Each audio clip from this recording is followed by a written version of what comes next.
Psixologiya nuqtai nazari bo'yicha aytganda muddao odamning barliq harakatidagi qo'zg'atqich omili hisoblanadi. Bir odamda muayyan ma'rif aqidasining bo'lishi uning ko'nglida muayyan ma'rif g'oyasining borligidan darak beradi. Demak, g'oya bilan aqida birlashsa, nihoyat ro'shan bir muddao shakllanadi. Bu muddao sizning so'zingiz, harakatingiz va boshqa barliq faoliyatingizni qo'zg'atadigan birdan-bir harakatlantirgich kuch ham energiya. Demak, hozirgi kunda bizningki maktablarimizningki qattiq detal qurilishi ilgirki zamonlarga boqqanda bir-birida yaxshi bo'layotgan bilan o'qituvchilarning ma'rif uchun o'zini bag'ishlash ro'yi ilgirki ustozlarnikiga yetmaydi. 50-60-yillardagi o'qituvchilarningki o'zini ma'rifga bag'ishlashdek shunday oliyjanob ro'yiga bugungi maktablarning shart-sharoiti yaxshi bo'lgan o'qitish faoliyatlarni o'rinlashga turli aslahalar yetarli bo'lgan sharoitga ro'yi holatini solishtirsak, biz ajdodlarimizning oldida sal xijil bo'lib qolgan holatga tushib qoldik. Buningda albatta ichki tashqi omillar oldi. Ma'lum bir o'zgarish yoki u aktiv o'zgarish bo'lsin yoki passiv o'zgarish bo'lsin bekodili bo'lmaydi. Uningda bir necha omilninki yig'indisi bo'lib shakllangan bir holat bo'ldi. Har qanday bir paketni, har qanday bir amaliyotni yoki oqibatni cho'qim bir to'p omillarningki birikishi va o'zaro kesishidan shakllangan deb aytish bo'ladi. Har qanday narsani bir omil belgilab o'tmaydi, ham mutlaqlashtirib o'tmaydi. Unda bo'lganda bizningki bugungi maktablarimizning shart-sharoiti ilgirki vaqtlarga solishtirganda yaxshi ekan. Buningdan 10-20 yillar ilgari mashinasi bor muallimni tasavvur qilish mumkin emas edi. Hozir muallimlarning ichida mashinasi bor muallimlar avdi. Shaxsiy turmush jihatdan aytganda maktablarningki o'qitish ahvoli qattiq detal qurilishimi alohida yaxshilandi. Mushundaq bir sharoitda biz nima uchun ma'rifning sifatini, ma'rifda qo'lga keltirilgan ko'ngilni ko'taradigan natijalarni ko'z-ko'z qilolmaymiz yoki namoyon qilolmaymiz deganda biz o'ylamagan bir krizga duch keldik. Bu nima krizis deganda dal ma'rif bo'lgan aqidamizning to'g'rilab ketish krizisi. Maktab odatda 3 xil tipga bo'linadi. Maktab rahbarlarining boshqarishidagi maktab. Qoida tuzumning boshqarishidagi maktab. Maktab madaniyatining boshqarishidagi maktab deb. Demak, maktabda mushundaq 3 turkumga bo'lingan vaqtda bu 3 turkumdagi yoki 3 xil tipdagi maktabningki eng ilg'or, eng kishini umidlantiradigan yoki odam tarbiyalashga muhit mos keldigini qaysi desa madaniyat tarafidan boshqariladigan maktab. Maktabdagi boshqaruvchilar bo'lsin, boshqariluvchilar bo'lsin, o'quvchilar bo'lsin, o'qituvchilar bo'lsin, hammasini muayyan bir madaniyat boshqarib. O madaniyatni siz ko'z bilan ro'shan ko'rolmaysiz, qo'lingiz bilan tutolmaysiz. Ammo o'sha maktabda shunday bir madaniyat ko'rinmas bir iqimdek u yoqdan bu yoqqa eqib yurgan bo'ldi. U hammamizning so'zi va harakatini, muddasini belgilaydigan bir ta'sir kuchga ega bir iddiy iqim. Shunday bo'lganda ikkinchi o'rinda turadigan maktab qanday maktab desa, qoida tuzum orqali boshqariladigan maktab. Qoida tuzummi ilg'or narsa. Agar qoida tuzum bo'yicha boshqarilsa, uni hech kim xato demaydi. Ammo bu madaniyat orqali boshqariladigan maktabga qaraganda, ya'ni tuvan darajalik maktab. Eng passiv, eng nachar maktab qanday maktab deganda, maktabningki boshqaruvchilarining boshqarishiga tushib qolgan yoki barliq xizmat halqalari boshqaruvchilarning irodasi bo'yicha bo'ladigan bunday maktabni eng nachar maktab deyishga bo'ldi. Hozir Jungoning ma'rifchilari maktablarni mana shunday 3 tipga bo'ldi. Shuning bilan maktablarda maktab madaniyatini paydo qilish deydigan bir shuar hozir yuqoridan to'vangacha umumlashyapti. Unda bo'lganda maktab madaniyatining mag'izi yoki negizi nimadir? Cho'qim har qanday bir narsaning bir mag'izi, negizi bo'ldi. Har qanday bir razillikning bir manbasi bo'ldi. Har qanday bir xayrlik, ulug'vor ishning intayin nozik bir negizlik taraf bo'ldi.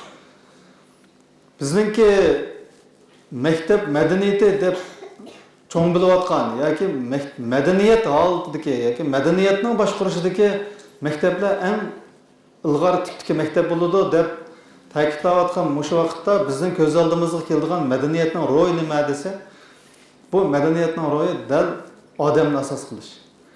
Jungoda odamni asos qilish shuari 2001-yilda o'tirib qo'yildi.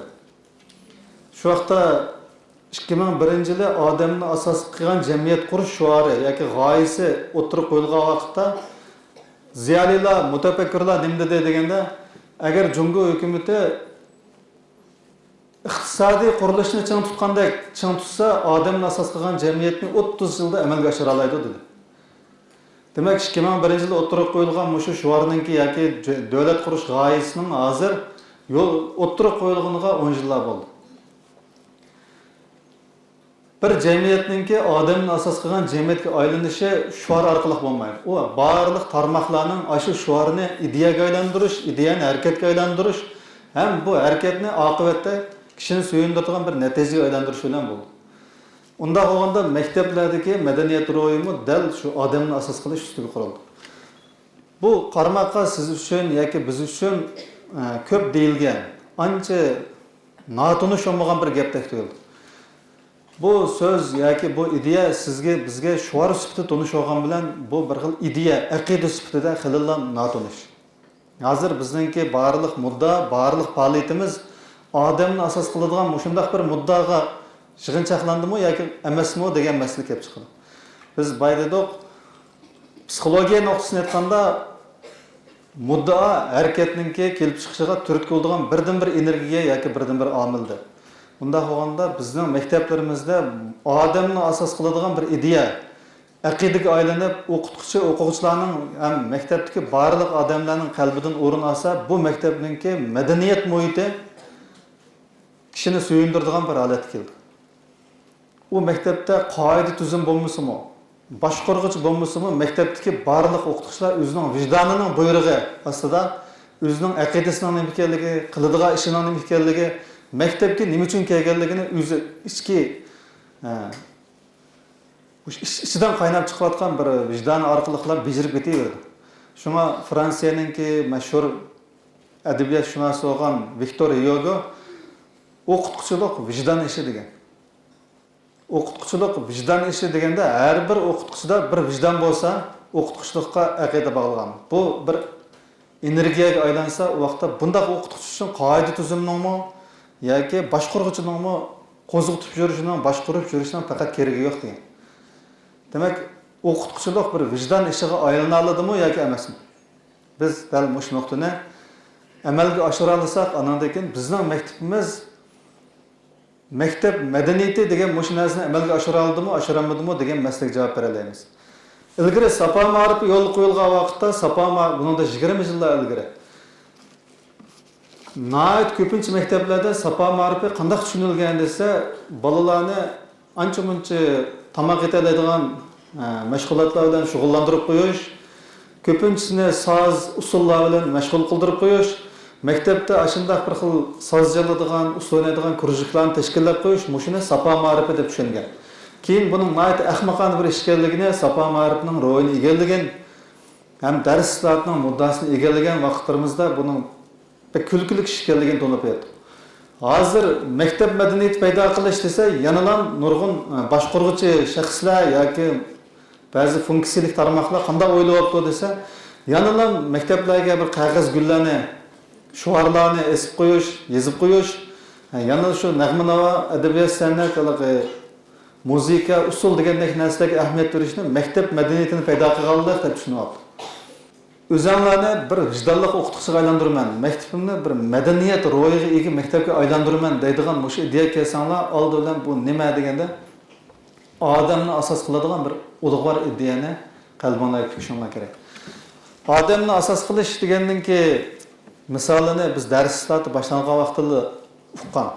Shu vaqtda darslarning mutaxassislari o'zining bir qatimlik leksiyasida maktab mudirlariga so'zlab bo'lib, keyinda sinov qilgan vaqtda maktabingizda nima bor degan savol orqali bu xil ideyani olg'a surgan.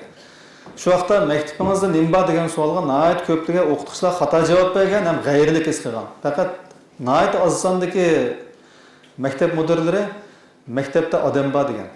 Ko'pinchisi maktabda bino va o'qituvchi va o'quvchi va manchalik ittifoq a'zosi va manchalik partiya a'zosi deb mushlan sanagan.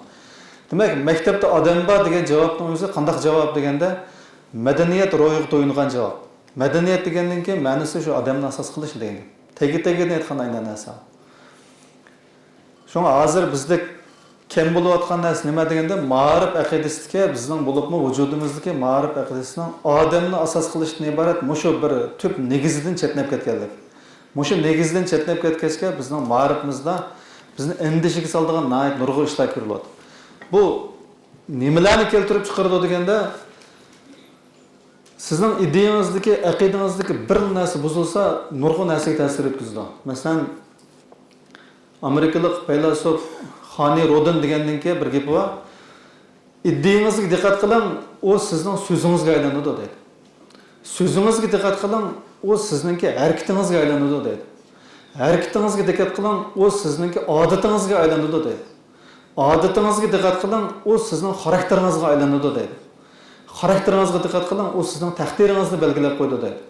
Demak, bizning xarakterimiz hozir bizning shaxsiy taqdirimizni belgilagandan sirt milliy ma'rifimizninki taqdirini belgilab qo'yadi. Eng chong psixologik masala tushkunlik masalasi. Hozir tushkunlashish bir kollektiv holatga o'tdi. Bu ma'lum bir maktabda bir muallimda 5-10 o'quvchida ko'rilgan emas, bu 70-80% o'qituvchining va o'quvchining bo'libmi o'qituvchilarning ro'yi altida tushkunlashish shamili avjab ketdi. Tushkunlashish shamilininki avjab ketganligining ifodasi nimalarda ko'rildi deganda, ma'rifga bo'lgan aqidasining bulg'alganligi, uningki iddisida odam asos bo'lmasdan boshqa narsalar, quruq shan-sharaflar, quruq kiyim-kechaklar, quruq obro'parastlikka yotadigan narsalar birinchi o'rinda egallab ketganda, bu odam tushkunlashgan odamga aylandi. Unda odam turmush qanday qaraydi deganda, shu udul baxt izligicha bo'ldi. Udul baxt izlash baxtning kelajagiga ulsalish xarakterda bo'lmasdan, udul kelgan narsalardan bahramlanishni birinchi o'ringa qo'ydigan. Bu texnik konkretlashtirganda turmushdan, hayotdan bahramand bo'lishni birinchi o'ringa qo'ydigan, beg'ishlab yashashni unutib qoldigan bir holat. Tushkunlashgan odamlar shunday bo'ldi. Davomli mush hayotdan bahra olsamda, bahramand bo'lib yashasamda deb o'ylaydi. Men bu hayotga nimani taqdim qilaman? Men bir ma'rifchi, bir o'qituvchi bo'lish suhbatimda o'zimda qanchalik beg'ishlash ro'yini ifodalayman deydigan mandaq savolni unutib qolgan bo'ldi. Maktab nima qilib beribdi ekan menga? Bu maktab mudiri nima qilib beribdi ekan? Ma'rifni boshqaruvchilar nima qilib beribdi ekan?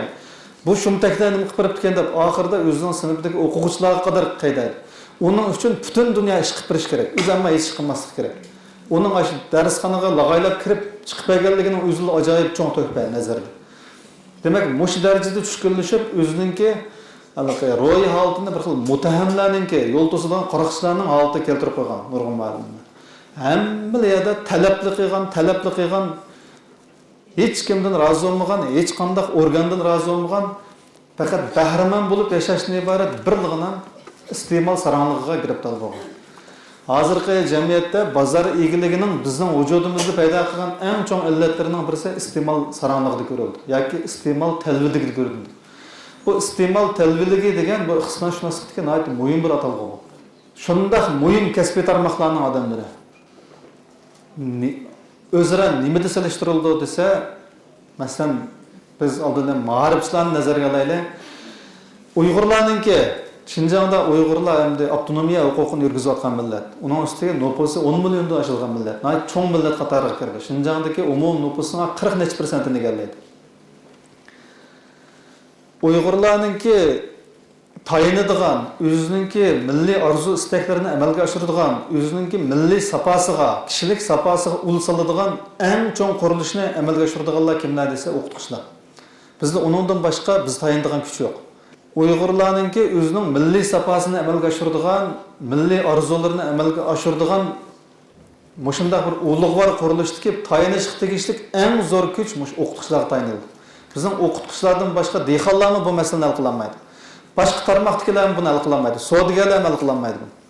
Buni hal qiladigan birdan bir kuch, eng zo'r kuch biz faqat butun umidimizni, ishonchimizni bog'laydigan kuch mush o'qituvchilar. Demek o'qituvchilar qo'shini bizningki ideya va kelajak qurilishimizdagi nihoyat zo'r bir jangchilar. Ammo bu jangchilarningki hozir nihoyat nurg'un illatlari bor. Bugungi temadagi leksiyamiz dal mushu o'qituvchilarningki aqidasining bo'shab ketganligi, qurichib ketganligi bu aqidasiga. Bu aqidani qanday qilib bir xil energiyaga o'zining barliq harakatini tashkillaydigan bir kuch manbasiga aylantirib bo'lganligi haqidagi aqidani kuchaytirish leksiyasi. Loşun mundaq degan. Chivin har qancha xislatlari bo'lsa-mu, u baribir chivin degan. Jangchi har qancha ko'p illatlari bo'lsa-mu, u baribir jangchi degan. Bugungi kunda Uyg'urlarning jangchisi kim o deganda bizningki ma'naviy safoyimizni, nurg'un ishlarimizning amalga oshishini birlamchi kuch bilan ta'minlaydigan yoki kelajagimizning egillari bo'lgan avlodlarimizni tarbiyalaydigan birdan-bir tayanğıçlarımız o'qituvchilar. Demek bular bizning jangchilarimiz. Bularning vujudida mayli qanday illat bo'lishidan qat'iy nazar u baribir jangchi. Uning illatlari, uning xislatlari va to'pis oldida to'yin turdi. Ammo illat ovib ketsa qanday bo'ldi deganda, illat ovib ketsa shu kishining o'zini emas, bir butun sistemni oqibatda bir butun millatni vayron qilishdan sirt jamiyat xarakterli bir ijtimoiy ofat paydo qildi. Şuna mesele görülgen vaqtda sözlemeslik, ta'kidlemeslik, agah olmaslıqның özü bexutluqni alamıdır. Hazır Ürümçideki çoğun şehirlerden tartib, Şimali Şinjan, Janubi Şinjandaki en chet yizi qishloqlarninki maktablari qadar ko'rilayotgan eng cho'ng krizis ma'rifimizdagi. Ma'rif qo'ygan aqidaning to'yilib ketish krizisi. Sharoit yaxshimi desa sharoit yaxshi. Maaşını vaqtida ala olamdi desa vaqtida ala oladi. Turmushininki iqtisodiy turmushning sifati o'sdi. Sharoitlarimiz yaxshilandi o'qitishdi. Ammo eng og'ir masala shu ma'rifdagi aqida krizisi masalasi. Biz mushundaq nihoyat cho'ng bir krizis duch kelgan bo'lsak, mushu jihatda sagak bo'lmasak, buni muloyiz vaqt nima bo'lamiz deganda biz bir bexud ham gallang millatga aylanib qolamiz. O'zining ijtimoiy illatlariga nisbatan, o'zining kelajakdagi taqdiriga nisbatan ijtimoiy oqibati yaxshi bo'lmaydigan ba'zi ifodalarni ko'rgan vaqtda uningga ko'ngil bilmaslik, shuni tugutishning ko'yda bo'lmaslikning o'zi nihoyat cho'ng xatarlik bir xil ro'yobet. Bu tushkunlashgan ham gallanglashgan jamiyatda bo'ldigan ifoda. O'zini yanglab turadigan jamiyat, takammullashgan jamiyat qanday bo'ldi deganda o'zidagi barliq illatlarga nisbatan shunday sezgir turdi. Buni sizlar Sovet İttifaqı davrida O'rta Osiyoda taqalgan bir latifa ekan, shuningdek his qilsanglar bo'ldi. Yahudilar badanining ma'lum bir yerda ozroq normalsizlik ko'rilsa, darhol doktorxonaga bordi ekan. Ruslar og'irg'andili bordi ekan. O'zbeklar, qozoqlar, qirg'izlar ular holat ketib, endi bo'lmadi, endi men doktorga bormasam o'rnimdan turolmadim deganda bordi ekan. Demak, biz Qozoq, Qirg'iz, O'zbeklar bilan qarindoshlik. Bizdimi ashlarda bor illat, bexutlik, galvonlik o'xshashlar bor. Bizmi ular holatga yetgan vaqt anandagi uyg'undigan shunday bir milliy psixikaga. Ham biz bu milliy psixikaga ega deb buni qonunlashtirib olsak, mutlaqlashtirib olsak bo'lmaydi. Buni tunugankanmiz, mushu jihatdagi ojizligimizni hal qilishning, buni tugutishning yoki tuzitishning yo'liga kirsak bo'ldi. Şuna milliy ma'rifimizda ko'rayotgan aqida krizisi bizning ma'rifimizning intayin yomon ijtimoiy oqibatga duchor qiladi. O'zimizda ko'rilayotgan mushu aqida krizisini hal qilishninki yo'liga va ko'yiga kirmasak, kelgusida kimni qurbon beramiz deganda avlodlarni qurbon beramiz. Siz o'zingizning bolasini millatninki umumiy bolasi bilan bir mavqega ekilib turib tafakkur qila olsangiz, bu masalaning tugunini ishalaysiz. O'zining bolasini yaxshi ko'rmaydigan odam bo'lmaydi. O'zining bolasini yaxshi ko'rish hammadan qo'ldan keldi. Boshqalarning bolasini yaxshi ko'rish ma'rifchilarning qo'ldan keldi. O'zining bolasini yaxshi ko'rish maqtang'idek, hayron qolg'idek, havas qilg'idek ish emas. To'xtoshqandan tortib jilanchaylargacha ashlarni o'zining bolasini yaxshi ko'rdim. Shunga men o'zimning bolasini yaxshi ko'rmay, voy tatliq bolam oq ko'k deb ketsangiz, bu normal ish, ammo bunida maqtang'idek hech qanday xayri yo'q. Siz bir ma'rifchi bo'lsangiz, cho'qim boshqalarning bolasini o'zingizning bolasining taqdiri ko'ngil bilganda ko'ngil bilib yaxshi ko'ra olsangiz, andan keyin sizdagi ma'rif aqidasi uyg'onda deb aytish bo'ladi. Hozircha deganda shaxsiyatchilik kuchayib ketdi. Har kim o'zining oilasiga ko'ngil bildi. O'zining bolalariga ko'ngil bildi. men bu o'g'limga kimning qizini olib beraman, men bu qizimni kimning o'g'liga beraman degan mandaq bir hisob kitobni hech kim xayoliga keltirmaydi. Shu vaqtda albatta kishilar o'zaro uchrashib qoladi. Siz ko'ngil bilmagan bola sizga kuyov bo'lib qoldi. Siz ko'ngil bilmagan qiz sizga kelin bo'lib qoldi. Ana shu vaqtda sizga sapasiz bir kelin, sapasiz bir kuyov kirsa, andan keyin bu ma'rifga aqidasizlikninki dadin shu vaqt tatisiz. Shunga har qanday ahvolda biz boshqalarning bolasini o'zimizning bolasi deydigan bir ongni turg'izishimiz kerak. Odamni asos qilishninki birinchi qadami bolalarni o'zining bolasidek ko'rishdan boshlandi. Bundan 100 yillar ilgari Amerikaninki John Dewey deydigan bir mutafakkir demokratizm va ma'rif deydigan bir kitob yozgan. Ash kitobda u qanday bir ko'z qarashni o'tirib qo'ygan deganda bir madaniy jamiyatning eng ro'shan ifodasi nima desa, avlodlarga ko'ngil bilish ifodalandi degan. Bir jamiyatni madaniyatlik deb aytishga bo'ladigan jamiyatni nimaga asosan belgilaymiz deganda, uningda mashinalarningki markasning esilligini yoki ayollarining nur kiyganligini o'lchamaydigan. Shu jamiyat avlodlariga yetarli ko'ngil bilan madaniy jamiyat bo'ldi, bo'lmasa madaniyatsiz jamiyat bo'ldi degan. Jungo jamiyatida avlodlarga ko'ngil bilish to'lim yetarsiz. Balalarga ko'ngil bilish eng bekto'yan jungoliklarning. Uyg'urlarning texmi tugan. Bizningki idoraning keyinda bir Xanzu maktab bor. U maktabda u rayon Uyg'urlar ko'proq o'ltirishgan rayon bo'lg'achqa balasini Xanzu maktabda o'qitadigan ota-onalar bor. Shular bilan bu maktabdagi Xanzu o'quvchilarga Uyg'ur o'quvchilarning nisbati asosan degidek teng. Men ko'p ballar shu maktabning oldida o'tib qolaman. Bir kuni maktabning oldidan o'tayotgan vaqtimda kelsam ikki o'qituvchi tanitib, matrab turibdi, yana ikkisi atrab turibdi. O'quvchilarni darvozadan chiqib, bexatar yo'lga chiqib piyoda o'tayotgan kishilarni to'sib turibdi. Men borgandan keyin chippada to'xtadim, kuzatib turdim. Endi jipning o'tiribida bir to'p odam bor, matrabida bir to'p odam bor. Yo'ldan dukur qilib ballar o'tyapti. Men hech qanday bir g'ayrilik ko'rinmadi, ammo udilimdagi biraylan oxir chidab turamidi. Yeshi 30larda bor bir bola ekan. Bu balalar avliyomati deblat jipning tagidan bo'ynin silibligini to'ngizdek ma'nab o'tib ketdi. Bu qanday aqida deganda, u avliyomati degan gapining o'zi har qanday bir so'z muayyan madaniyat oq ko'rinishga. İnsanlarda bo'lsin, sizlar birlar bilan yoki bir to'p odamlar bilan mayli to'yda, mayli avtobusda, mayli ishxonada, mayli qator joyda bo'linglar, paranglashgan vaqtlarda odamlarning qaysi so'zni ko'p ishlatganligi, qaysi temaga bekrak ko'ngil bo'layotganligi, mushunga asosan odamning ro'yi holatini, tarbiyalanish alohidligini, qiziqish xohishini bilgan bo'ldi. Ba'zida to'xtamay unvonning gapini qilgan odamlar unvonning gapini qildi, ba'zida pulning gapini qildi, ba'zida kiyim-kechakning gapini qildi. Ba'zida yumorning gapini qildi. Ba'zida mushu naqsh qo'shoqning gapini qildi odamlar. Demak, u ashunki o'zining ma'naviy tuzilishini ashaddan namoyon qiladi, o'zininki so'zidagi qaysi so'z, qaysi iboralarni ko'p qilish orqali. Endi bola ayda bular avliyomati, bola degan avliyomati deb o'tgan vaqtida uning avliyomati degan gapi bizga bir uchurni yetkazdi. U qanday uchur deganda, bizning tariximizda shu mazoi mashayixlarga, pir avliyolarga cho'qinishdek bir xatolik 600-700 yil davom qilgan.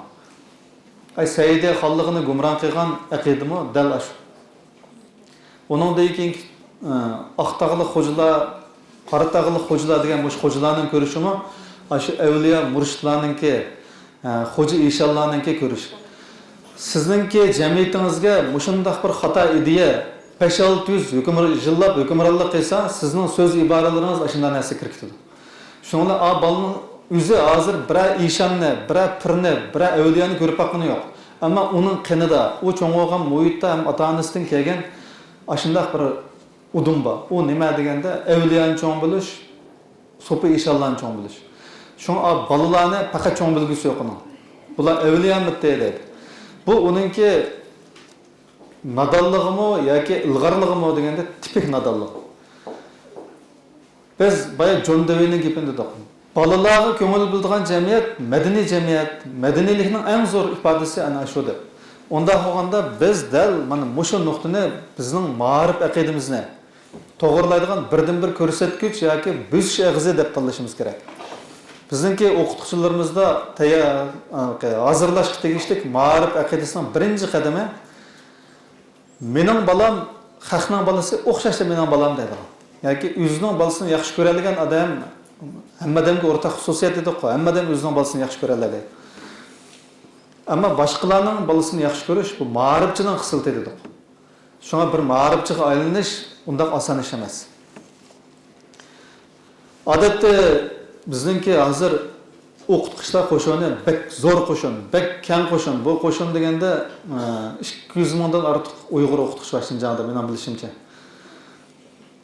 Mush 200 mingdak Uyg'ur o'qituvchi, mush asos ma'rifda. Bu salchaqlaydigan qo'shin emas. Buningdan agar bu qo'shin o'zining rolini unumli joriy qildira olsa, bizningki avlodlarimizninki sifat va safosida odamni hayron qildig'idek o'zgarish barliq keldi. Ammo mushu qo'shinning o'zining sifat safosi zot qanchalik? Gap mana mushada. Odatda o'quvchilarni mening balam deyiladigan yoki o'quvchilarni odamni asos qilish nuqtasidan, avlodlarga ko'ngil bo'lish nuqtasidan tarbiyalamaydigan bir o'qituvchi har qancha bilimli bo'lsa-mu, uning ish unumi shunday to'g'ri bo'ldi. Siz darsxonaga kirib, dars munbirda o'zingizning kasbiy qobiliyatingizni har qancha namoyon qilsangiz-mu, qalbingizda avlodlarni so'ydigan, bolalarni so'ydigan bir muhabbat kam bo'lsa, ish unumingiz ko'ngildagidek natija bermaydi. Ammo muhabbatli bo'lib, qobiliyat, iqtidor bo'lmasa, yana bu muhabbatmi kuchga aylanmaydi. Shunga o'qituvchida bir pedagogda bo'lishga tegishli eng muhim sifat uningki avlodlarni suyishdagi muhabbati bilan ularni tarbiyalashdagi yuksak qobiliyatining berkishlik ifodalandi. Mushu avlodlarni tarbiyalashdagi yuksak qobiliyat, ya'ni kasbiy qobiliyat bilan ularni suyishdak, shunday bir ulug'vor hissiyot ashlarning qalbida birlashmasa, bu muallimdan mangu pedagog chiqmaydi. Bizning maktablarimizda kasbiy qobiliyat yaxshi muallimlar haqiqatan bor. Ular xili bor. Layoqatsizlarmi xili bor.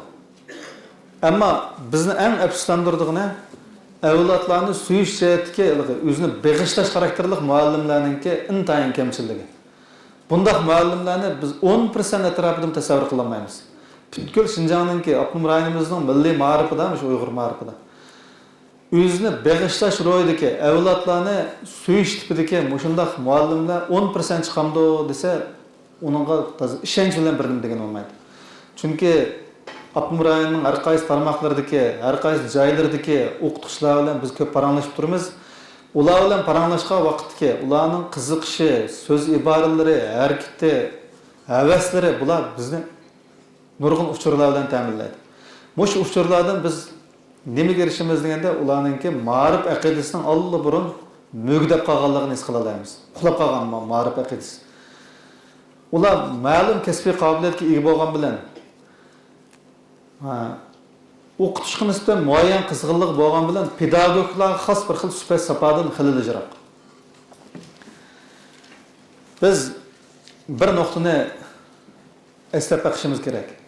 Buningdan 80 yillar ilgari Mamtil apandi 3,5 yil maktab ma'rifi bilan shug'ullangan. 33 yoshdan tortib 37 yoshgacha 3,5 yil maktab ma'rifi bilan shug'ullangan. 3,5 yil ma'rifchi bo'lgan odam bugungi kunda bizning o'qituvchilarimizning nazarida, jamiyatdagi kishilarning nazarida qanday odam desa, ma'rifchi desa, birinchi bo'lib odamning ko'z oldiga keladigan bir munavvar ulguga aylandi.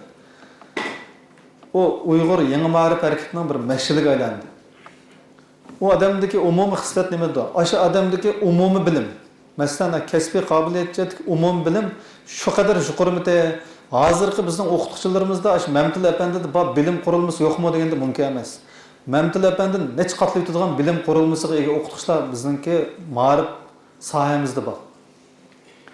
Ammo Mamtil apandiga o'xshash dit bilan ham uningga o'xshash ulug'vor g'oya bilan o'zini beg'ishlaydigan o'qituvchilar kim bo'lyapti hozir? Eng cho'ng narsa mana shu. Mamtil apandi 34-yil kuzdagi bir qatimliq ommaviy yig'ilishda shu vaqtdagi ma'rifni xohlamaydigan aksiyatchi hukumatni nazarda tutib turib nima deganda omini bir kuni 10 pullik qo'g'ishini yo'q, mening jinimni oladi, men shu kunni kutaman degan. Men omini o'ldirilganligini bilsammi, ammo bir kun yashasammi, bir kun shu bolalarni tarbiyalash, millatni nodonlikdan qutuldirish harakati bilan, faoliyati bilan shug'ullanaman degan. u o'zininki oqibatining nega bordiganligini bilamdi deganda biladi.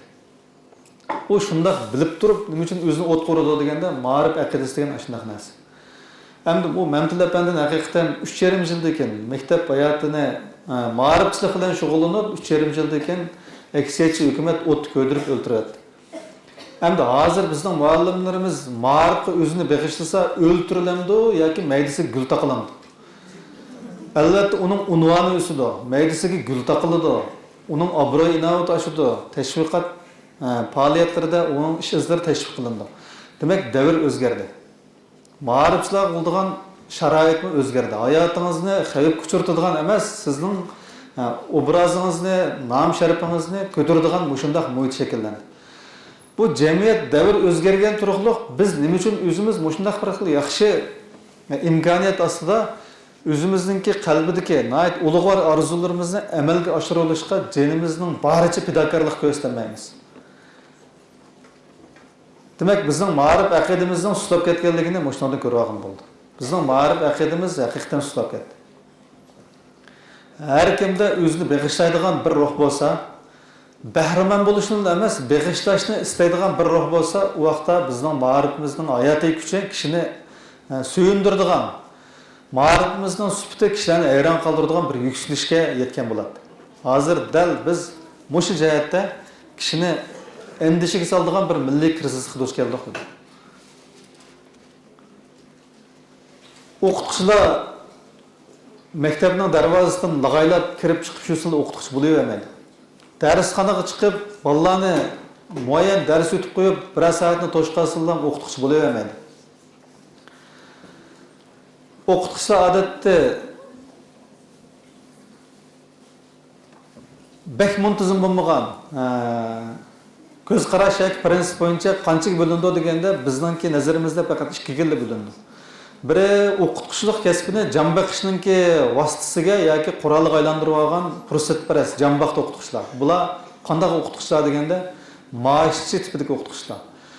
Yana birisi maktabni o'zining qimmatini amalga oshiradigan, xalqqa, jamiyatga, millatga xizmat qilishning bir muhim fursati bu deb biladigan, munbarni o'zining hayotini ma'nilik o'tkazadigan bir sahna deb biladigan mundaq o'qituvchilar.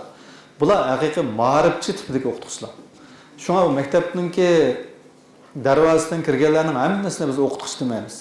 Ularning ichida atalmish o'qituvchilar bor.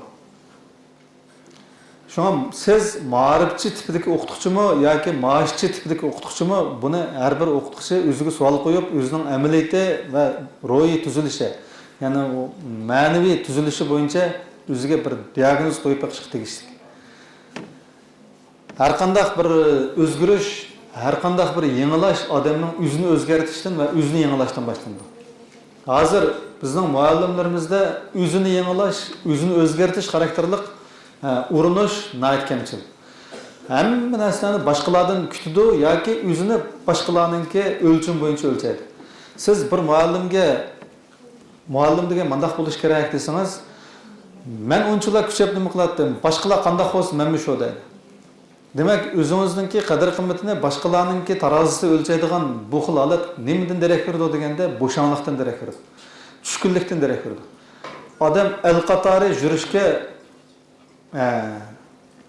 shu qatordan qolmayli o'ssam bo'ldi. Har qanchalik qilsam, men shunchalik kuchsam, shunchalik o'zimni bag'ishlasam, shunchalik kuch qilsam bo'ldi degan ko'z qarash bu g'oyasiz yoki aqidasiz odamlarning gapi. G'oyasi namrat odamlar mushundaq dasmini cho'ng bilib yashayverdi. Mening boshqalar bilan karim yo'q. Men boshqalar tushkunmi, o'zini bag'ishlash ro'yiga egami, ular o'ginimda bo'z o'ginisi yaxshi. Ammo men o'zimga qattiq talab qo'yishim kerak. Men bo'lishim kerak deydigan mushundaq bir ideyani har qanday odam o'ziga bayroq qilib tiklay olsa, o'zining o'zlik yangini ash nuqtada uyg'ota olsa, bundaq odamningki o'zgarishi ham keyin kunlarda alohida natijani qo'lga keltirishi muqarrar. Yana dunyoda tirishchanlik deydigan bir xislat bor. Tirishchanlikdan iborat mushu xislat bo'lsa sizda oldingizga qarab, nishoningizni to'g'rilab bir iz bo'yicha, bir aqida bo'yicha taymay mengayversangiz tirishchanligingizni amalga oshirib. Oxirgi hisobda shu tirishchanlikdan bir kollektivning, bir qo'shinning tirishchanligidan qanday ijtimoiy oqibat kelib chiqadi desa, siz biz hayron qolgudek ijtimoiy oqibat kelib chiqadi. Dunyoda tirishchan millatlar sifatida yaponiyaliklarni, germaniyaliklarni, yahudilarni haqida misol oladi. Yaponiyaliklar buningdan 140 yil ilgari dunyodagi shu qadar kuchga ega yetakchi millatlarning qatorida bo'lmadi desa unda emas. 11 sharqning galvon millatidir. Yevropaliklar kelib ularni bo'zaq qilgan, qaymoq to'g'an, hatto yevropaliklar kelib ashlarninki qirg'oqlarda, Yaponiyaning qirg'oqlariga kelgan vaqtda ularninki qop-qora kiyimlariga qarab hayron bo'lib ketgan. Ular bilan paranglashishdan qo'rqib ketgan. Ularninki kiyinish turqlariga qarab shunda g'alitlik his qilib ketgan bir nodon odamning qiyofatini to'liq oshkorlab ketgan. Demak, 140 yildan buyongi Yaponiya nim bo'ldi deganda, bugungi kunda cho'ng fan-texnik davlatga aylandi. Cho'ng iqtisodiy davlatga aylandi. Hozir u dunyodagi nihoyat kuchli bir davlatlarning birisi. Endi u agar aqlli bo'lsa, ular yaponiyalik bo'lib yaralgandan buyongi necha ming yillar mobaynida aqlli bo'lsa bo'ladi. Amaliyotda aqlmi muhim, eng muhim narsa tirishchanlik. Bir millat, bir qo'shin o'zining tirishchanligini odatga aylantira olsa, to'xtamay tirishadigan bir odatni amalga o'zining odatiga aylantirib ketsa, uzoq bo'lmagan kelgusida bu jamiyat, bu millatning qiyofatida odamni hayron qoldiradigan o'zgarish borliq keldi. Biz o'qituvchilarni boya jangchi dedik. Butkul g'oyamiz, orzuyimiz ham kelajagimizni amalga oshiradigan eng ishonchli jangchilar mush o'qituvchilar dedik. U jamiyatdagi boshqa tarmoqlarning odamlariga tushkunlashib xil darajaga yetdi. Ammo o'qituvchilardagi bu tushkunlik kesilni biz zo'r darajada bor edi. O'qituvchilardagi tushkunlik kesili albatta udul berib avlodlarga ziyon keltirdi. Bir jamiyatda barliq soha, barliq tarmoqlarning odamlari tushkunlashib ketsa, o'yin qilib bo'lib ketsa-mi, ularning ma'rifchilari tushkunlashmasi kerakdi. Biz hozir dal mushu o'qituvchilarmi tushkunlashib ketgan bir reallikni ko'ryapmiz. O'qituvchilarimizdimi bir xil o'zini tashlab o'tish. Mandaqcha aytganda bir turmushdagi eng aqlli iste'molchiga aylanib ketdi nurg'un o'qituvchilar. O'qituvchilarningki ko'pincha qanday g'oyalar bor desa, u yezliq o'qituvchi bo'lsa, shahardan bir uy sotib olsam, bir mashinam bo'lsa, deydigan mushundaq narsa uning hayotidagi eng ulug'vor baxt ko'rsatkichiga yoki eng cho'ng xususiy g'oyasiga aylanib bo'ldi. Shuning bilan bu shahardan uy sotib olish yoki shaharda uy bo'lsa, bir uyni ikkiga aylantirish, mashinasining markasi odatdagicha bo'lsa, uni oliy markali mashinaga aylantirish, qora norkisi bo'lsa, uni yana bir sog'ish norkiga aylantirish degandek mushundaq orzular bilan turmushdagi bir iste'molchiga aylanib, mayli erlar bo'lsin, mayli ayollar bo'lsin, umuman bir iste'mol talvalarga aylanib ketdi. Buni bir odamning tushkunlashganliginingki ifodalarga kirdi olmishlar. Yana bir sicho deganda telefon sarmoqqa aylanib ketdi. Bizningki o'qituvchilar, biz endi o'qituvchilarga so'zlayotgan leksiya bo'lgandan keyin o'quvchilardan bor, boshqa sohalardan bor. Biz buguncha ular bilan karimiz yo'q. Bugungi leksiyaning obyekti o'qituvchilar bo'lgankan, o'qituvchilarda ko'rilayotgan mushu xilma-xil o'qituvchilik obraziga mos kelmaydigan ba'zi benormal ifodalarni va kasalliklarni demasak bo'lmaydi. Hozir yana bir kishini endishiga soladigan saranglik telefon sarangligi. Telefon deganning yangi chiqib bo'lg'uchi almashtirishni, telefon orqali maqtanishni, telefonning iqtidorini vatavariga chiqayotgandek o'rganish, uni qarish taraf bilan aloqalashishninki, qatochayda qonmagan xumorini telefon orqali qondirishninki usullari degan hozir bek avjab ketdi. Mushlar nimadan bo'ldi deganda, amaliyotda odamlarning ma'naviyati puchakligidan bo'ldi.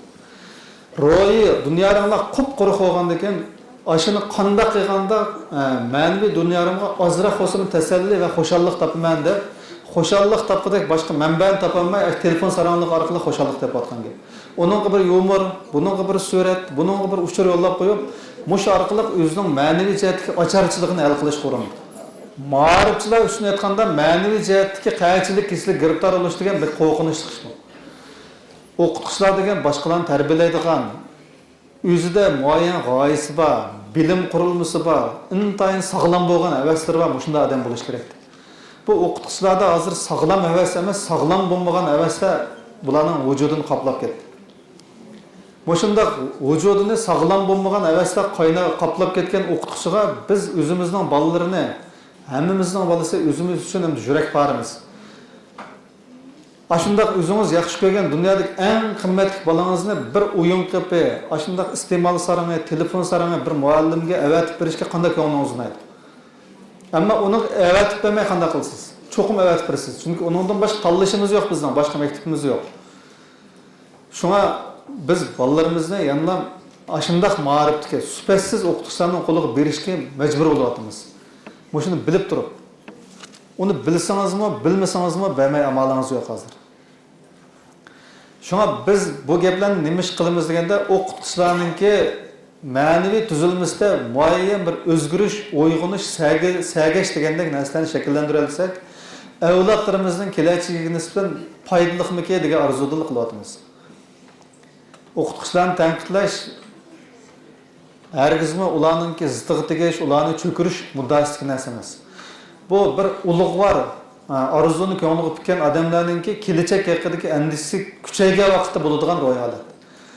Intayin nachar bo'lgan bir ijtimoiy oqibat bizni kutib turayotganda, buni aqlingiz bilan, zehningiz bilan ko'rib yetgan ahvolda, hozirgi holatning bizni nimaga elib borganligini ko'rib yetgan ahvolda biz yana sukut qilsak, jim tursak bo'lmaydi. Shunga bizning uyg'undigan ma'rifda bir xil aqida inqilobi elib borgan bir vaqtimiz keldi. O nima inqilob deganda shu ma'rifga bo'lgan aqidamizni qaytadan kuchaytirgan.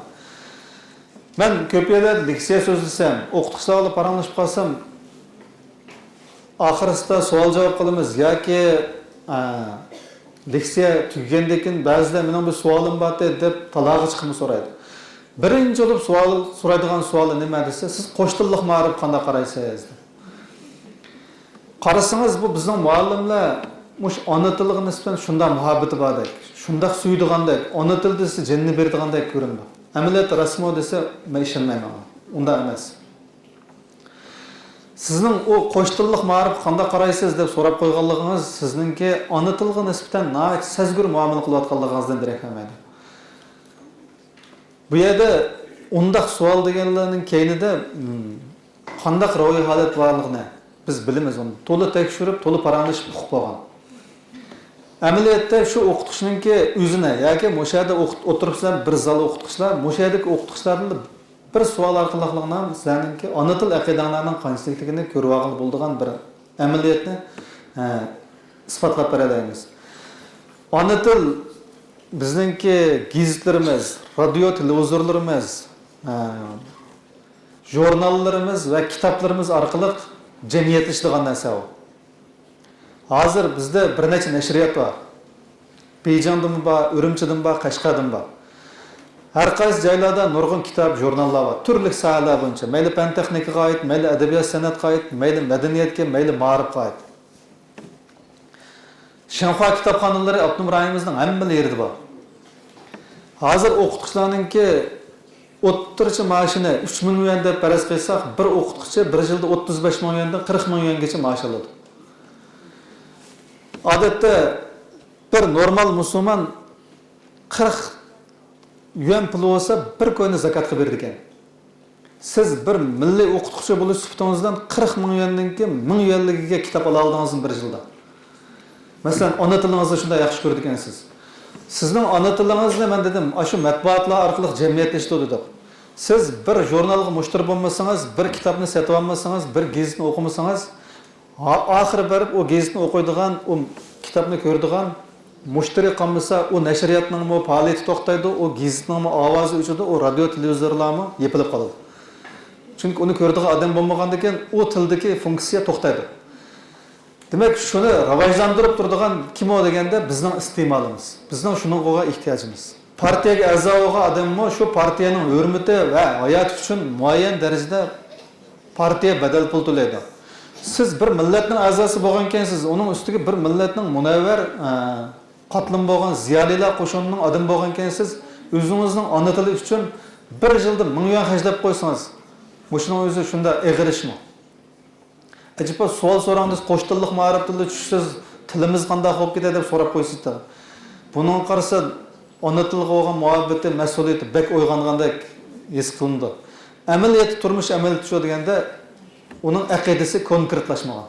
Onun ana tilga bo'lgan aqidasi konkretlashsa, o gazet jurnallarga ayanmay mushtari bo'ldi. Her yılı az olganda 1000 yıllık kitap, jurnal, gezi setölüşüne özününki aqalli bir muallimlik ve milli burçı kılıp bilaleydi o. Ama bu şeyde menimce 10% çıkmaydı. Şuna bizninki ana tilimiz qanday bo'lib ketadi? Qo'sh tillik ma'rif yo'l qo'yilsa, eg'ish ko'rilsa, to'g'ri ilib bo'lmay eg'ish ko'rilsa, bir til bek taraqqi ketib, yana bir tilning o'rni to'vallab ketadimi degan indishlarni so'rashga axloq va vijdon jihatdan tag'i bizninki salohiyatimiz haqiqatan to'shmaydi. Onunğa so'zligidek, shu savolni qo'ygidek ma'naviy salohiyat va safa bizda hozirlanmadi. Onu mu xudilg'i teshliqmi degandek moda narsa o'qish o'rindala deydigan bo'lib oldik. Unda oddiy hisob bo'lmaydi. Har qanday narsa aqidaga aylanmasa kuchga aylanmaydi. Aqidaga aylangan vaqtda anandan keyin kuchga aylanadi. Shunga biz o'qituvchilarningki aqidasi uning psixologiyalik nuqtadan aytganda uning muddasi, uning harakatininki harakatlantirgich birdan bir energiyasi va kuchi degan vaqtimizda mush aqidani nazarda tutdik. Demek aqidingiz qanday bo'lganda shakllanadi, qanday bo'lganda kuchga aylanadi degan narsa bu og'zingizdagi biror savol yoki bo'lmasa bunda qaynab qo'yish, taxlarga egish, so'zlab qo'yish bilan bo'lgan narsa emas. O'zining ona tilini yaxshi ko'rish qonun tarafidan cheklanmaydi. Qonun tarafidan cheklanmaganning ustiga u jamiyat tarafidan tag'i himoya ostida qilindi. Masalan, tilni to'g'ri so'zlash, imloni to'g'ri yozish, visklarni. Bolalarga ana tilda to'g'ri so'zlashni o'rgatish degan narsa u bizning qonunimizda, madaniyatimizda rag'batlantirilgan narsa. O rag'batlantirilgan ekan, biz shu rag'batlantirilayotgan qonun va siyosat doirasida himoyaga ilinayotgan mush ishni qanchalik qila oldik? Uningga faqat kuchab qo'ymaydigan, u jihatdagi imkoniyatdan to'liq foydalanmay, uningga ma'lum darajada badal to'laydigan ongni shakllantirmay, bir o'rganib olgan savol bilanligini o'zimizni qaltis chaqlab, u ishninki ko'ngil bilgisiga yoki bo'lmasa shu ishninki indish qilishga aylanaverish degan bu bir yansonlik bu. Shunda bir odamlar va endi jamiyatda eqib tushgan gaplarga yaqin turib shuni paramini qilib ketaveradigan. U qaysi so'rin qilsa shu yerning pardasi so'zlab qilib ketaverdi u. Bu aqidasiz jambaqda yaxshichaq haramzoda odamlarning turmush shaklari. Har qanday sohaning odamlari aldamchi, kazzab yoki arang-sarang bo'lsa bo'ladi-ki, ma'rifchilarda tili bilan dili birdek bo'lmaydigan arang-sarangni ko'rilsa qat'iy bo'lmaydi. O'qituvchi degan nima deganda, o'qituvchi degan u bo'sh narsa emas. O'qituvchilar o'quvchilarning qalbida deydi. Jamiyatning o'lchimi deydi.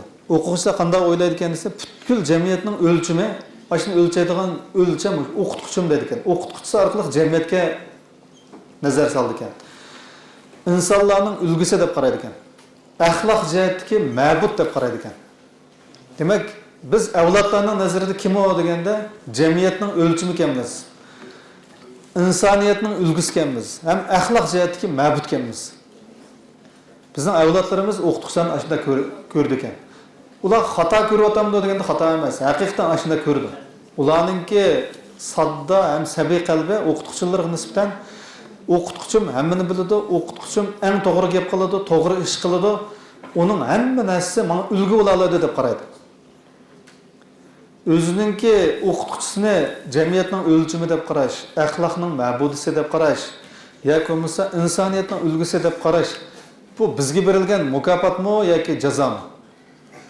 Albatta o'qituvchilik ulug' ish deymiz biz. O'qituvchilik kasbi ulug'.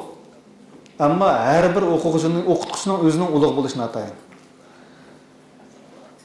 Shunga o'qituvchilik kasbini hech kim kamsindirolmaydi. İnsaniyat tarixida o'qituvchilikqa, ma'rifga sal qaraydigan millat, din va siyosat bo'lgan emas. Har qanday hokimiyat, har qanday davlatning tuzilmasi yoki diniy e'tiqod ma'rifni ham o'qituvchilarni azaldan chetga qoqqan yoki ularni kamsindirgan, uni keraksiz narsa deb qaragan emas. Bu insoniyat o'rtaq e'tirof qiladigan, o'rtaq ulug'laydigan soha ham bir kasb.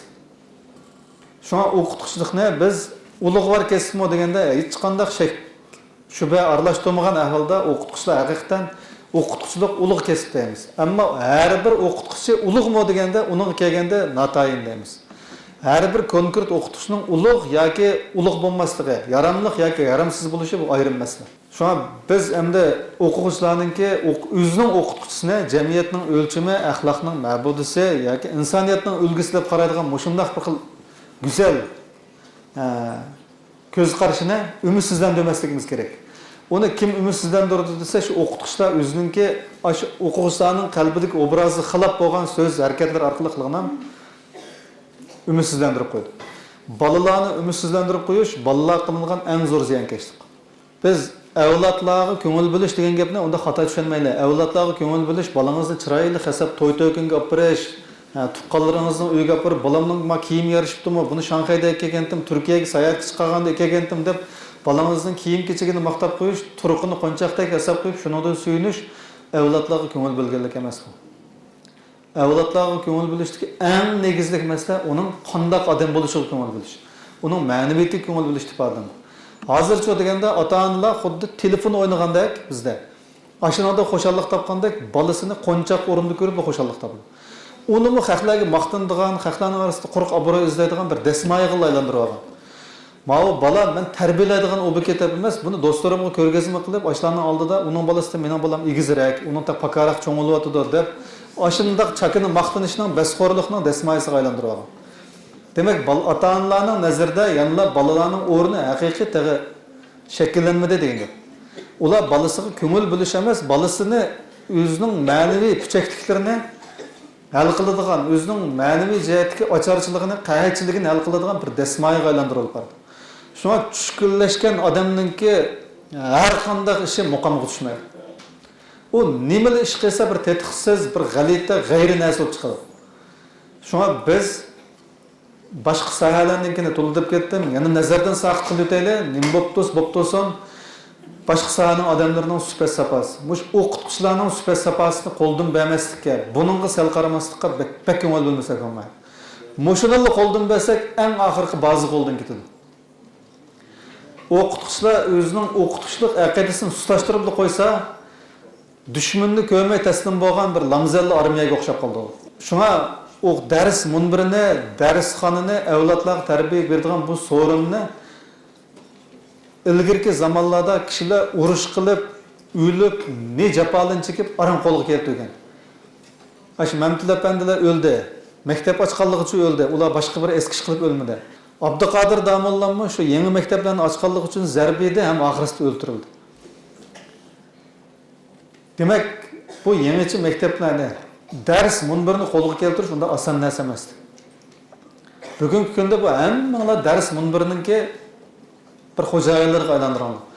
Ammo u ders munbirga heykal sifatida chiqqan odam bilan aqidalik bir odamninki u yerda keltiradigan ijtimoiy oqibati va qo'lga keltiradigan unumi tamoman farqli.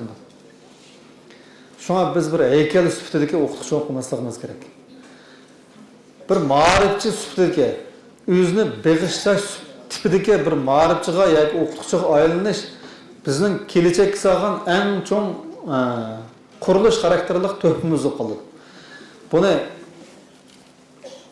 biz mundaq bir narsadan ko'rib olsak bo'ldi. Lifangdan o'rganish degan mushu harakatda bir negizlik gap bor. Lifangning mixliq ro'yi deydigan. O mixliq ro'yi degani men mushu ijtimoiy sistemaning ichidagi bir miqqa aylansammi, ashada rolimni joriy qildirsam hisob deganga.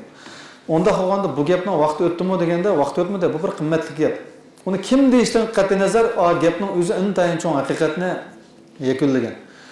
Bizmi bir milliy ma'rifninki qo'shinidagi bir o'qituvchi bo'lsak, men mushu qo'shindagi bir yaramli o'qituvchiga aylanishim kerak. Men bu yerdagi bir parazit o'qituvchiga emas, bir yaramli o'qituvchiga aylanmasam bo'lmaydi deydigan mushu ideyani turg'izib olsak, har birimizda mushu ideya uyg'onib kelsa, u vaqtda bu 100 ming kishilik qo'shin degan bu ma'rifni qanday hayotiy kuchga yiqilaydi. Demak, bu yerda biz qo'limiz bilan o'zimizni silkib o'tib, kallamizni silkib o'tib, ko'zimizni ro'shan etib, munbarga yangicha bir g'oya, yangicha bir istak bilan qadam qo'ysak, qo'limizga keladigan unum va natija ko'z oldimizda turibdi. Ammo mushundaq ko'z oldida turayotgan natija uchunmi kurash qilmaydigan, shuning uchunmi o'zini bag'ishlamaydigan, shuning uchunmi vaqtini, zehnini sarf qilmaydigan bir o'qituvchi bo'lish nima degan sharafsizlik bu?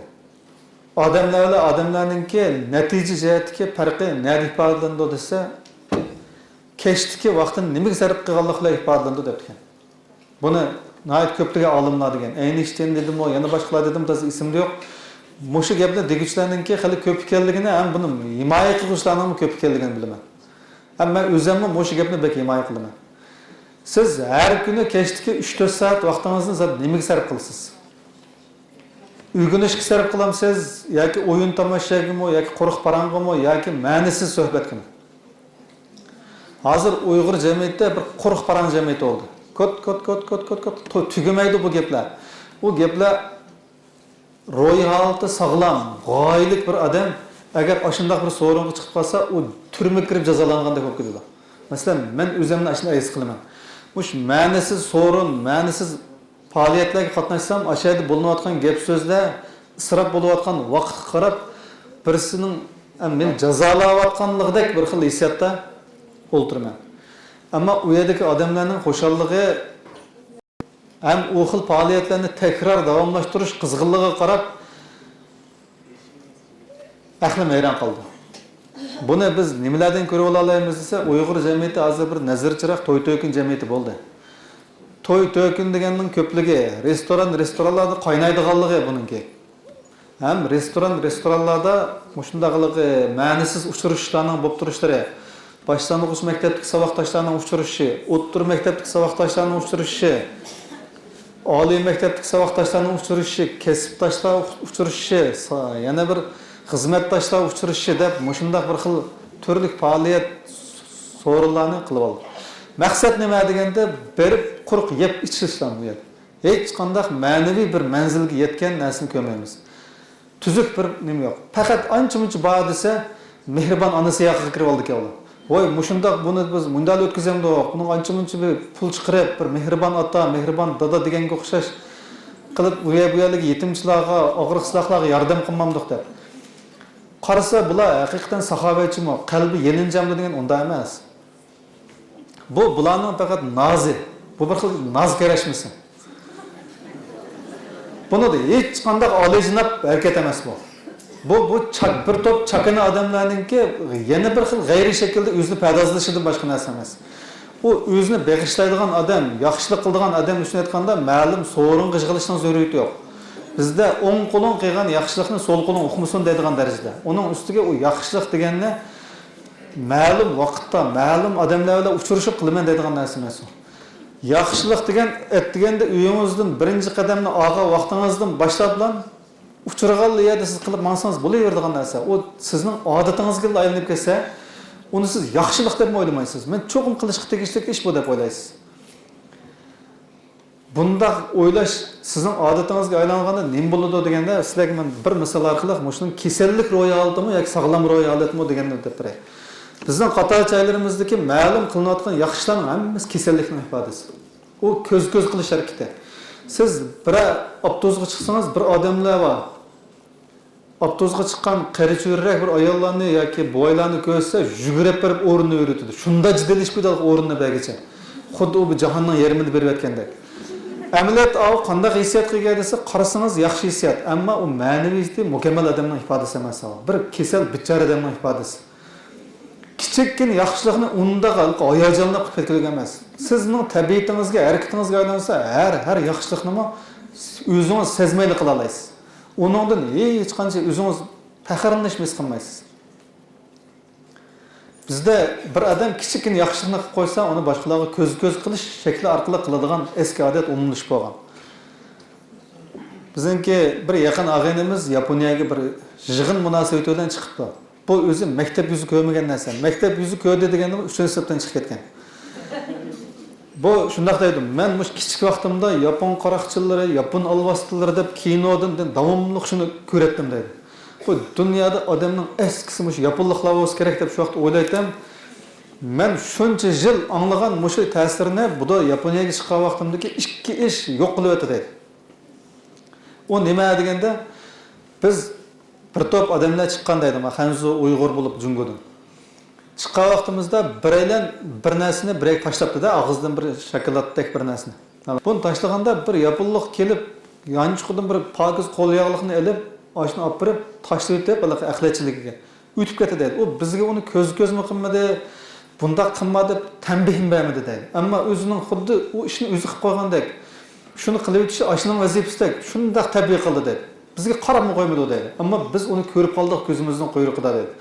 Ammo o'zaro bir-birimizga shundaq bir xil xijilchilik nazari bilan beqishib qo'ydik deydi. Bu bir bizga nisbatan bir tarbiya bo'ldi deydi. Yana birisi u yerga borgandan keyin bu hamda oshpaz bo'ladi, o'sha oshpazlarningki bir faoliyat bilan chiqib ketgan. Birek borgandan keyin mening uyg'urligimni ko'rib, osh ko'rgazmadagilar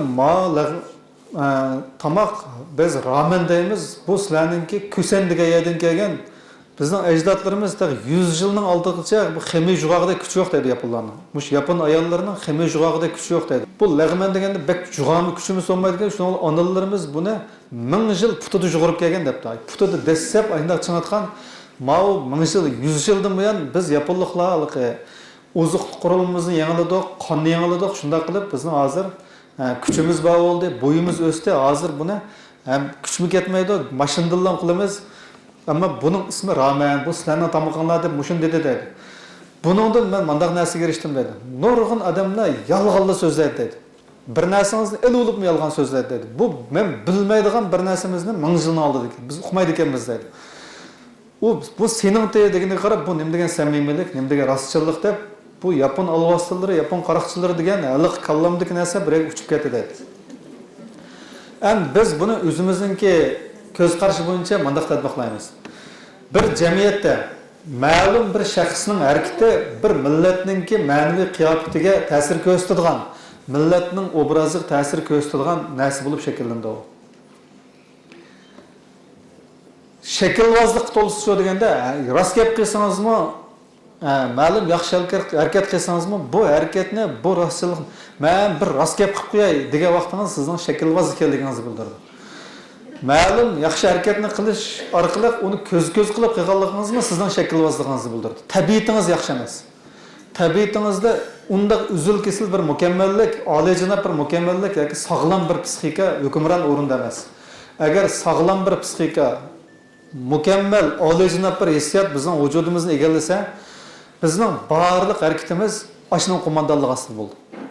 Adamning so'zi va harakati ideyasining qo'mondonligi ostida bo'ldi. Bir ideyalar bo'ladi ekan, u xudo ideya, sog'lom ideya, to'g'ri ideya bo'lsa, sizda to'g'ri harakat, to'g'ri so'z bo'ladi. Xato ideya, sog'lom bo'lmagan ideyalar bo'ladi ekan, sizning nurg'un narsangizda kasallik holati ifodalanadi. Siz haqiqiy yaxshi ish qilyapsangizmi, haq bilib qoladi. Xuddi joy-joylarda xiroyin setib kelib, mayal deb ba'zilar masjid sep qo'yib, ba'zilar maktab sep qo'yib, o'zi jamiyatning yaxshi odamga aylanib olganini hammadan bilib qolgandek, aqlli odamlar, tarbiya ko'rgan odamlar, odamlarning psixikasini, so'zini, harakatini to'g'ri tahlil qiladigan odamlar sizning ma'lum yaxshi ishni qilsangizmi, buning oliyjanoblik nerdan nagacha deganni bilib oladi. Demakchi o'g'limiz nima deganda, biz har qanday harakatni, masalan, yaxshi, sog'lom bo'lgan harakatni shaklvozlik tusda, maqtanchoqlik shaklida o'zimizning qalbidagi ma'naviy puchakliklarni yo'qotadigan holatda yapolmaydi. İçimiz, teşimiz, uyning ichi va sirtidagi barliq holatimiz, so'zimiz, ko'zimiz, harakatimiz, odatimiz, mushlarning hammasi bir yaxshi odamning, bir pedagogninki o'lchimi doirasida bo'lsa, u vaqtda siz nagili bo'lsangiz bir ustoz. Siz faqat maktabga kirgan vaqtda ustoz bo'lib qolmaysiz. Siz agar bir kelishmaslik tufayli ya bir tuhmat tufayli hatto turma kirgansangizmi baribir ustoz. Shu bir ustozlik salohiyatingiz bilan jamiyatda yaxshi rol olgan bo'lsangiz, uqishmaslik tufayli, ma'lum tuhmat yoki adolatsizlik tufayli siz bir jazoga uchrab, turma kirgitib qolsangizmi, turmada nima ish qilsiz deganda turmadoshlaringizga bir pedagogninki vujudidagi xislatni ashlar sindirsiz. Ashlarmi, ya'ni sizni ashada pek tarbiya ko'rgan odam ekan deb sizdan o'rganishga tegishlik, o'zining so'z harakatida isloh qilishga tegishlik nurg'un narsalarni sizga qarab isloh qila oladi. Şuna bir pedagog bo'lsa, o yer yüzünün her qandaq yerida, meyli yatlarning oldida, meyli o'zimizning oldida, meyli xotin balalaringizning yoki urug' tuqqanlaringizning oldida bo'lsin, her qandaq yerda bir pedagogning rolini olsangiz, siz jamiyatning boyligi, millatning boyligi ham bir sharafli inson. siz hech kimga o'zingizning millati, yurti va jaddi jamiyati to'g'riliq, o'zingizning shug'ullanayotgan kasbiga yuzlanmaydigan soha to'g'riliq bir foydasiz uchur yoki nomusliq bir harakatni shakllantirib qo'ymaysiz. Shunga bir aqidalik bir pedagogga aylanish o'zini beg'ishlash tipidagi ma'rifni o'zining hayotidagi ma'naviy qimmatlarni amalga oshiraman. Mening millatga xizmat qilishimdagi unutilg'isiz ham osonlikcha qo'lga kelmaydigan bir fursat deb biladigan mushundaq o'qituvchiga aylanib ketsangiz, u vaqtda bir tangdoshsiz kuch shakllanadi. Bu tangdoshsiz kuch sizda emas, maktabingizda emas, butkul ma'rif sistemasida yoki bir butun Uyg'ur jamiyatida shakllanadi. Şu hozir o'qituvchilar tegi-tegidan olganda jamiyatdagi har qaysi sohaninki galdi-guldon odamlar bilan pek farqlanib ketmaydi. Siz bir yerda o'tirgan odamninki turqi va so'z iborasiga qarab mush o'qituvchigan deyolmaysiz.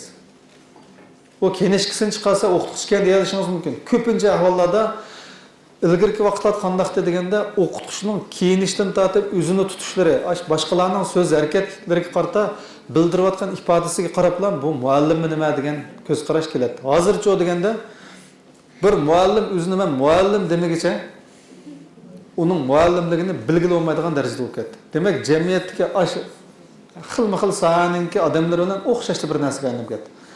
Buning o'zimi o'sha muallimlardagi tushkunlashganlikning o'zininki pedagog xos obrazining yoki ma'rifchi xos obrazining sal qarilayotganligi bilan munosabat. Endi o'ylab boqaylik. Bu dunyoga biz nima uchun keldik? Yeb ichish uchun kelgan bo'lsak, qanchalik narsa yeyaysizlar? Uning ustiga bugungi kunda yeyish, ichish maqtanishdan bir nima emas u. Bu yeyish, ichishdan maqtanishdan o'zimi bek g'alati bir narsa. U och qolgan odamlarda bo'ladigan psixologik kasallik u. Bir davr och qolgan odamlarda yeyish, ichishni cho'ng bo'ladigan bir xil psixologik kasallik bo'ldi. Bu jungoliklar beshidan o'tkazdi buni 20-30 yildan oyoq. Endi hozircha deganda hozir bundan seskandi. To'xta, bu chataq ishgan edi. Endi işte nima deganda yeb ichish faqat cho'shqinning g'oyasi degan. Bu yeyish ichishni baxt deb bilish cho'shqinning g'oyasi degan. Endi biz hozir yeyish ichishni cho'ng bilandik biz.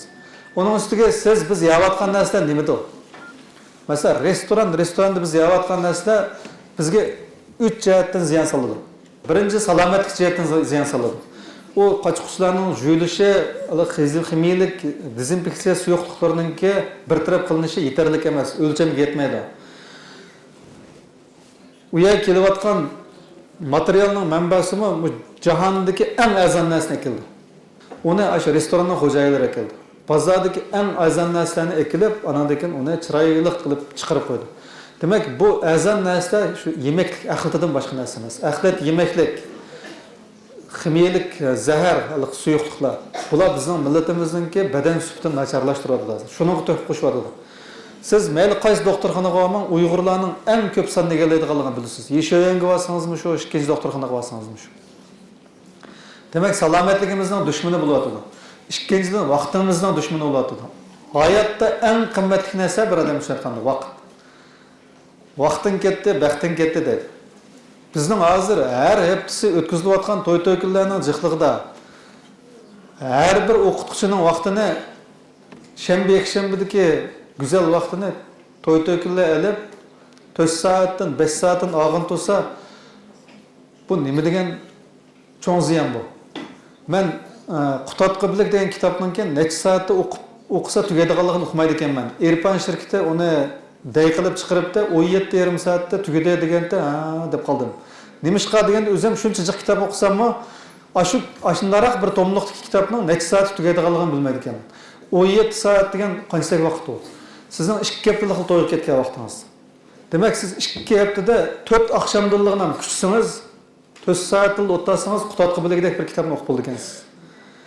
Demak, bu bizning vaqtimizga, hayotimizga ziyon solayotgan yana bir tarbiya restorandan. Yana birisi axloqimizga ziyon solayotgan. Restoran tufayli buzilib ketayotgan uylar.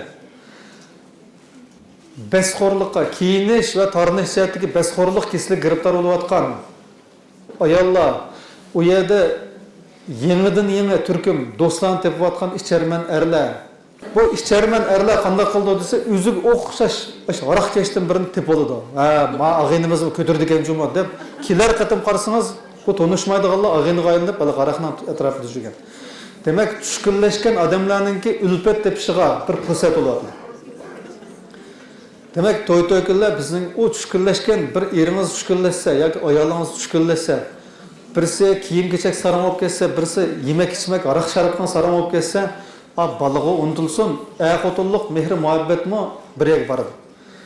Demak, hozir majang o'ynaydigan erlar, aroq ichadigan erlar, mushundaq erlarning ko'pligidan mahalli-mahallalarda, maktab-maktablarda tul ayollar qo'shini paydo bo'lib ketdi.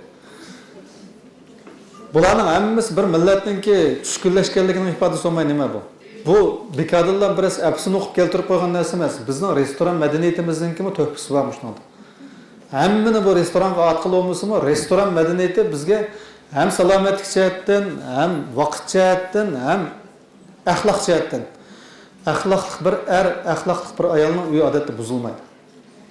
U axloq jihat chiriklashgandekinligini, sog'lom bo'lmagan havaslarning keyinga kirgandekinlar, bu oila barbara suvuydi, anandakin balalar unutilishga boshlaydi. Bu oiladagi er ayolning munosabati yirtqichlarning munosabati bir-biriga xiris qiladigan Bunu shunday munosabat shakllanadi. Endi bu hozir taraqqiy qilib, dal o'qituvchilardimi shunday narsa ko'rilyapti hozir. O'qituvchilar qo'shini ichidami shunday qiliqi oilasini oila sifatida tutib turishga kuchi yetmayotgan erlar va ayollar xili bor. Buningda nimalar sabab bo'layotganligini albatta o'zingizlar bilasizlar. Har bir odamningki ahvoli o'xshamaydi. Anna Karenina deydigan bir kitap var, hozir bozorga chiqdi. 11 dunyoviy klassik eser. Anna Karenina romanining birinchi betining birinchi qurida bir gap bor. Baxtlik oilalarning baxtining manbasi birla deydi. Ammo baxtsiz oilalarning baxtsizligining sababi ko'p xil deydi. Bu yerda baxtsiz bo'lib qolgan bo'lsangiz, sababingiz har xil sabablardan bo'lishi mumkin. Ammo baxtli oilalar nima uchun baxtli desa, uning javobi bir ekan. U er bilan ayol qanoatchanlar bo'lsa, ular baxtning payzini surdi ekan. Demak, bizdagi hozir eng cho'ng narsa qanoatsizlik. Biz bozorga chiqsak, restoranga borsak, siz 15 ming ko'p bir norka olgan bo'lsangiz, yana birisining ustidagi 25 ming ko'lik norkani kiysangiz, kayfiyatingiz uchadi. O'zingizni baxtsiz his qilasiz. U sog'lom bo'lmagan psixikaga ega odam boshqalar bilan beslashib yashaydi. Aslida beslashishning eng to'g'ri shakli nima deganda, raqobat degan juda qimmatli narsa. U faqat yaxshi ish qilish, o'zini mukammallashtirish, takomillashtirish jihatdagi beslash bo'ladi. Hozircha yeb ichish, o'zini bozorga solish, o'sha kiyinish, tarinish jihatdagi turalg'u va qatnash qurollari jihatdagi bilan beslash bo'lib qoladi. Bilim o'rganish, kasbda muvaffaqiyat qozonish, baxtli oila qurish, yaxshi avlod tarbiyalash qatorliq jihatlarda beslashadigan odamlar nihoyat oz, ammo sog'lom bo'lmagan sohalarda beslashadiganlar nihoyat ko'p.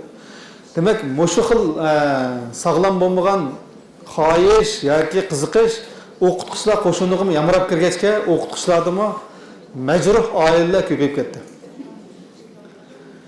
Demak, bu majruh oilalar qanday oilalar deganda ajrashib ketish xavfiga duch kelgan, ajrashib mushu oilada baxtni suslashtiradigan yoki bu yerdagi muhabbatni yo'qotadigan bir qurib tushgan oilalar.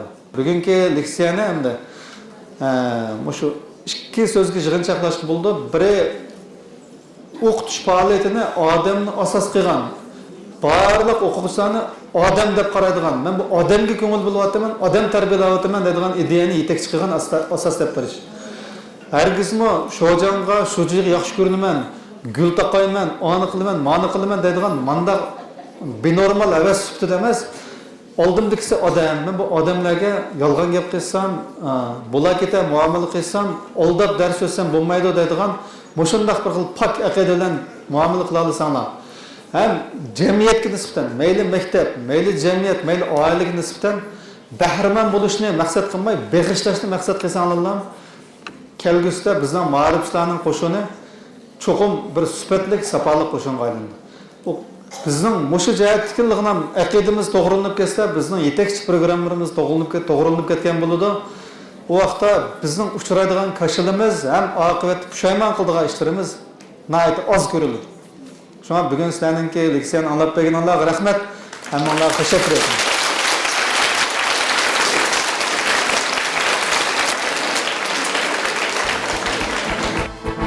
Qadrli o'qituvchilar, suyimli bog'larlar.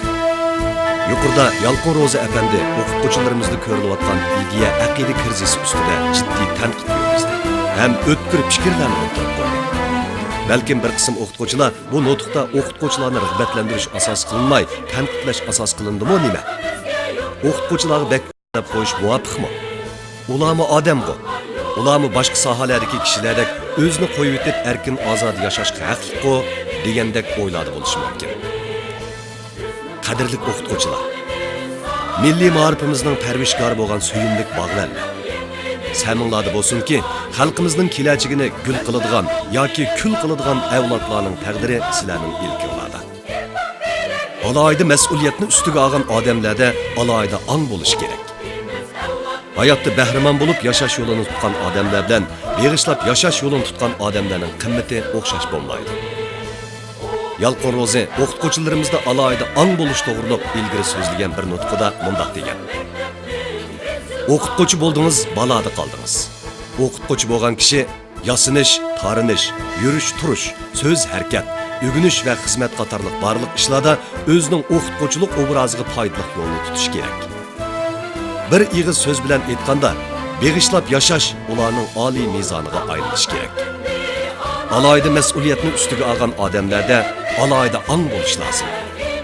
Mushu mandan aytganda, millat davr oldida alohida mas'uliyatni ustiga olgan o'qituvchilarimizda alohida beg'ishlash ro'yi bo'lishi kerak. O'qituvchilik kasbiga mana shunday ko'z qarash bilan qaraydigan Yalqin Ro'za o'qituvchilarimizda ko'rilayotgan ta'xirsiz masalalarga mas'uliyatchan pozitsiyada muomala qilib, o'qituvchilarimizdagi ma'arifga, o'qituvchilikqa, millatga va avlodlarga bo'lgan mas'ul bo'lish ro'yining ojizlab ketganligini oyab o'ltirmasdan tanqidlab so'zladi. Uning shuari nihoyat oydin. Bu bo'lsa-mu, ma'arif muqaddas soha. O'qituvchilik kasbi sharafli kasb. Shunga o'qituvchilar cho'qim muashchi bo'lmay, ma'arifchi bo'lish kerak.